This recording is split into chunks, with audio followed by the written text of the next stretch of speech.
Pension भोगियों के लिए खुशखबरी। सुप्रीम कोर्ट ने 15 साल तक कम्यूटेशन रिकवरी पर विशेष याचिका को किया खारिज। पूरी खबर। सुप्रीम कोर्ट ने 15 साल की कम्यूटेशन रिकवरी पर विशेष याचिका खारिज की, जिससे पेंशन भोगियों को पूरी पेंशन बहाल करने की अनुमति मिली।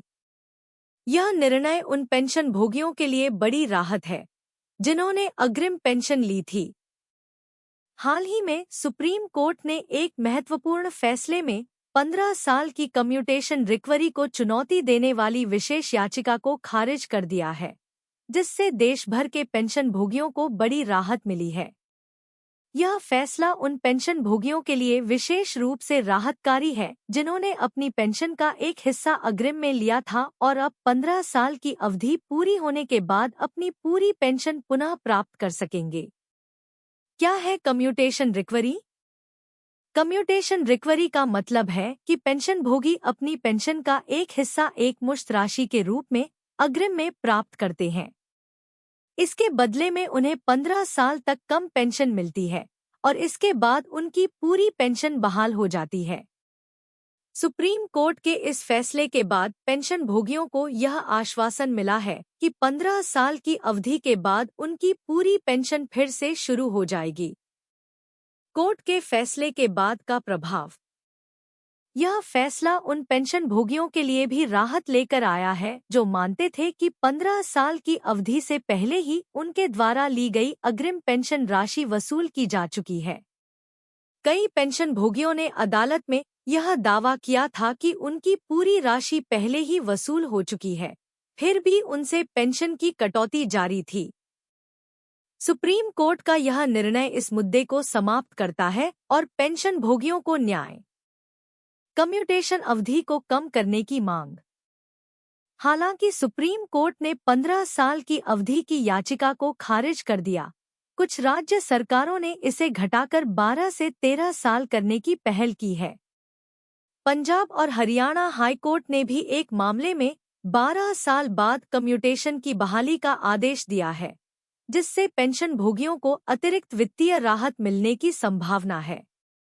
निष्कर्ष। सुप्रीम कोर्ट का यह निर्णय पेंशन भोगियों के लिए एक महत्वपूर्ण जीत है और इससे उनकी दीर्घकालिक वित्तीय सुरक्षा में सुधार होगा। हालांकि कम्यूटेशन अवधि को घटाने की मांग अब भी जारी है, जिससे पेंशन भोगियों को और अधिक लाभ मिल सकेगा। ओपीएस, पेंशन और एनपीएस में सुधार की समीक्षा समिति के अध्यक्ष बोले, पुरानी पेंशन व्यवस्था अब मुमकिन नहीं होगी। वित्त सचिव टीवी सोमनाथन ने कहा कि पुरानी पेंशन योजना को वित्तीय रूप से वापस लाना संभव नहीं है। एनपीएस के तहत कर्मचारियों की न्यूनतम अपेक्षाओं को पूरा करने के लिए सुधार संभव है, लेकिन इससे सरकारी बजट पर अतिरिक्त भार पड़ेगा। वित्त सचिव टीवी सोमनाथन ने स्पष्ट रूप से कहा है कि पुरानी पेंशन व्यवस्था ओपीएस को वापस लाना अब वित्तीय दृष्टि से संभव नहीं है। उन्होंने कहा कि ओपीएस को दोबारा लागू करना उन नागरिकों के लिए हानिकारक होगा जो सरकारी नौकरी में नहीं है। यह बयान ऐसे समय में आया है जब कई राज्य सरकारें एनपीएस से ओपीएस की ओर लौटने का प्रयास कर रही हैं। पेंशन सुधार पर समिति का गठन। वित्त मंत्रालय ने सरकारी कर्मचारियों के लिए पेंशन योजना की समीक्षा करने और एनपीएस में आवश्यक बदलाव का सुझाव देने के लिए पिछले साल एक समिति का गठन किया था।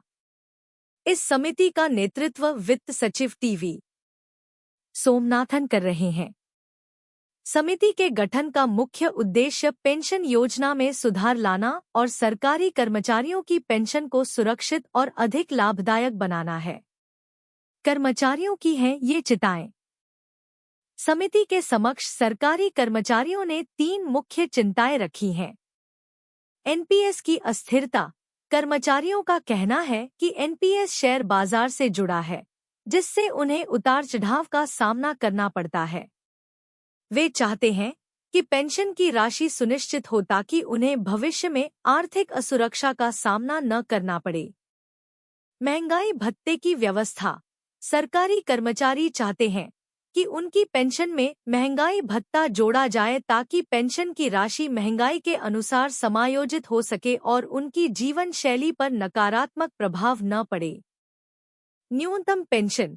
कर्मचारी यह भी चाहते हैं कि यदि किसी ने पूरी नौकरी यानी 30 साल तक काम नहीं किया है तो उसके लिए भी कुछ न्यूनतम पेंशन निर्धारित की जाए। यह उन कर्मचारियों के लिए आवश्यक है जिन्होंने किसी कारणवश अपनी सेवा पूरी नहीं की है। वित्त सचिव ने बताई सरकार की चिंता। सोमनाथन ने स्पष्ट किया कि ओपीएस को लागू करने से सरकारी बजट का बड़ा हिस्सा सरकारी कर्मचारियों के वेतन और पेंशन में चला जाएगा। इससे सरकार के अन्य महत्वपूर्ण कार्यों पर नकारात्मक प्रभाव पड़ेगा। उन्होंने कहा, सरकार का काम केवल टैक्स जमा करना और सरकारी कर्मचारियों को वेतन देना नहीं है। पेंशन का भार भविष्य की पीढ़ी पर पड़ेगा और बाद की सरकारों पर इसका दबाव रहेगा। सोमनाथन ने यह भी बताया कि एनपीएस के तहत कर्मचारियों की न्यूनतम आशाओं को पूरा किया जा सकता है, लेकिन इससे भी सरकारी बजट पर अतिरिक्त भार पड़ेगा। उन्होंने कहा कि एनपीएस को लेकर जो न्यूनतम आशाएं हैं, उन पर विचार किया जा सकता है, लेकिन इससे लागत में बढ़ोतरी होगी। एनपीएस और ओपीएस के बीच अंतर। पुरानी पेंशन योजना ओपीएस के तहत पूर्व 2004 सरकारी कर्मचारियों को उनकी अंतिम वेतन का 50% पेंशन के रूप में मिलता था, बशर्ते उन्होंने कम से कम 20 साल की सेवा की हो। जिन कर्मचारियों की सेवा 10 से 20 साल के बीच थी, उन्हें अनुपातिक पेंशन मिलती थी, जो महंगाई के अनुसार समायोजित होती थी। राष्ट्रीय पेंशन प्रणाली एनपीएस के तहत सरकारी कर्मचारियों को उनके वेतन का एक निश्चित हिस्सा पेंशन फंड में निवेश करना होता है।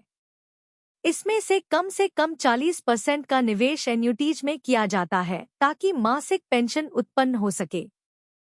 शेष 60% राशि को बिना टैक्स के निकाला जा सकता है। हालांकि एनपीएस में पेंशन की राशि बाजार के उतार चढ़ाव पर निर्भर करती है और यह सुनिश्चित नहीं होती। नई पेंशन प्रणाली के लाभ।